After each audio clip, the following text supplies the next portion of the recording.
So I finished these Vengeful Gods by Gabe Novoa.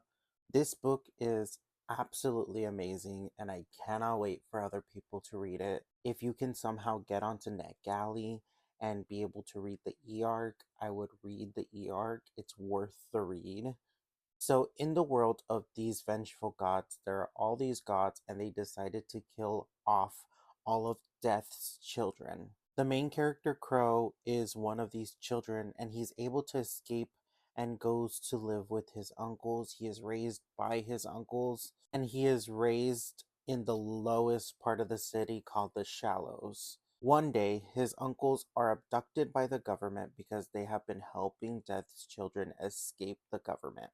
In order to save his uncles, Crow enters into this gladiator style competition where if he wins at the end, he can get a favor from the gods. This personally was a 5 out of 5 for me for 92% of the book. So I will give this a 5 out of 5 for 92% of the book because the last 8% of this book felt very rushed. If you like media like Alita Battle Angel, Final Fantasy VII, Final Fantasy VII Remake, this book might be for you. If you like books where gods are fighting amongst themselves and they have their children basically fight their battles, if you like stories with really good character development, Gabe Novoa has this talent with character development where he will make you fall in love with every character that you encounter that you're supposed to fall in love with and everybody that you're not supposed to fall in love with. It will be very clear and you will absolutely fucking hate their guts. I had a fun time reading this. All the trial scenes were absolutely fucking dope. There's LGBT rep, there's trans rep, there's polycule rep.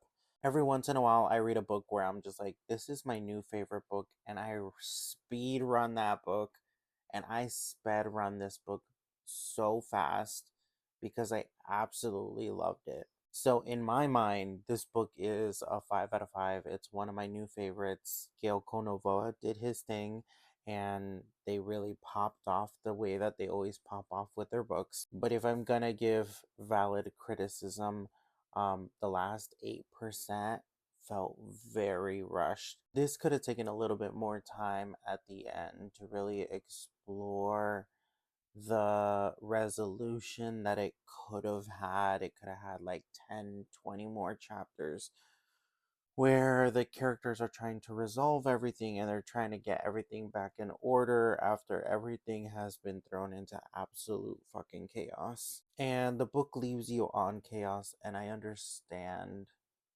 where the book is coming from, leaving you on chaos because this whole world has been chaos, and now by the end, you're thrown into a chaotic whirlwind.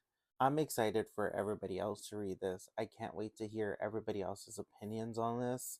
I think the magic system in this book was absolutely fucking amazing, and the way the character made choices was very strategic, and it wasn't like a character stumbling through the world. They didn't know what they were doing. It was a character that really saw the world he was living in, and he perceived every single person and every single competitor. And every time a challenge arose, he met the challenge with the strategy of overcoming his opponent. This is out May 27, 2025.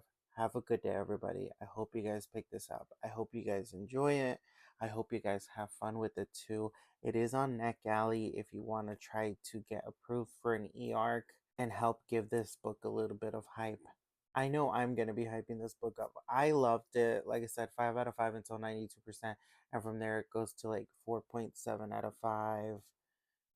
But it still has a very special place on my heart, and the moment that I can put it on my favorite shelf, I will put it on my favorite shelf because I had a wild ride with this book.